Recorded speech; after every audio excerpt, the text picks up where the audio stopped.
ಇನ್ನು ರಾಯಚೂರು ಬ್ಯಾರೇಜ್ ಕೇಸ್ಗೆ ದಿನಕ್ಕೊಂದು ತಿರುವು ಸಿಗ್ತಾ ಇದೆ. ಪತಿ ತಾತಪ್ಪ ಹಾಗೂ ಕುಟುಂಬಸ್ಥರಿಗೆ ಮತ್ತೊಂದು ಸಂಕಷ್ಟ ಎದುರಾಗಿದೆ.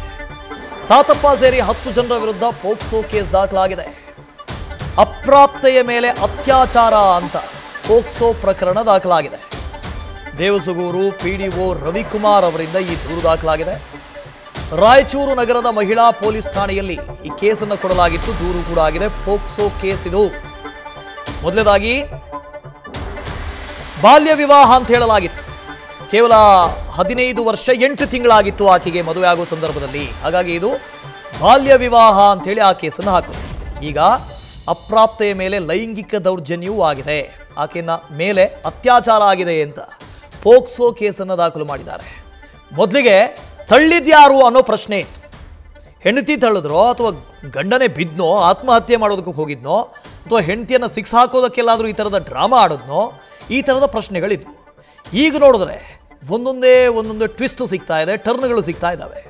ಮೊದಲದಾಗಿ ಬಾಲ್ಯ ವಿವಾಹ ಇದು ಅಂತ ಆಯಿತು. ಆ ಹುಡುಗಿ ಹೇಳ್ತಾ ಇದ್ರು, ಅಂದರೆ ಪತ್ನಿ ಹೇಳ್ತಾ ಇದ್ರು, ನಾನು ತಳ್ಳಿಲ್ಲ, ಆತನೇ ಹಾರ್ದ ಅಂತ ಹೇಳಿದ್ರು.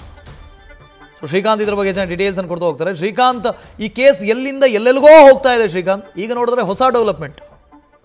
ನಿಜಕ್ಕೂ ವಸುದೇವ್, ಈ ಒಂದು ಪ್ರಕರಣ ದಿನದಿಂದ ದಿನಕ್ಕೆ ಬೇರೆ ಬೇರೆ ಸ್ವರೂಪವನ್ನ ಪಡಿತಾ ಇದೆ. ಸದ್ಯಕ್ಕೆ 21ನೇ ತಾರೀಕು ಈ ತಾತಪ್ಪ ಏನಿದ್ದಾನೆ, ಅಪ್ರಾಪ್ತ ಬಾಲಕಿಯನ್ನ ಮದುವೆ ಆಗಿದ್ದಾನೆ ಅನ್ನೋಂತ ಒಂದು ವಿಚಾರಕ್ಕೆ ಸಂಬಂಧಪಟ್ಟಂತೆ ಏನು ದೇವಸಗೂರು ಗ್ರಾಮ ಪಂಚಾಯಿತಿಯ ಪಿಡಿಒ ರವಿಕುಮಾರ್ ಅವರು ಗ್ರಾಮೀಣ ಮಹಿಳಾ ಪೊಲೀಸ್ ಸ್ಟೇಷನ್ ಅಲ್ಲಿ ಏನು ಬಾಲ್ಯ ವಿವಾಹ ಕಾಯ್ದೆ ಅಡಿಯಲ್ಲಿ ಒಂದು ಪ್ರಕರಣವನ್ನ ದಾಖಲು ಮಾಡಿರ್ತಾರೆ 21ನೇ ತಾರೀಕು. ಅದು ಪತಿ ತಾತಪ್ಪ ಹಾಗೇನೆ ಪತಿಯ ತಾಯಿ ಮತ್ತೆ ಅವರ ಅತ್ತೆಯ ಮೇಲೆ 3 ಜನರ ಮೇಲೆ 21ನೇ ತಾರೀಕು ಪ್ರಕರಣ ದಾಖಲಾಗಿರುತ್ತೆ.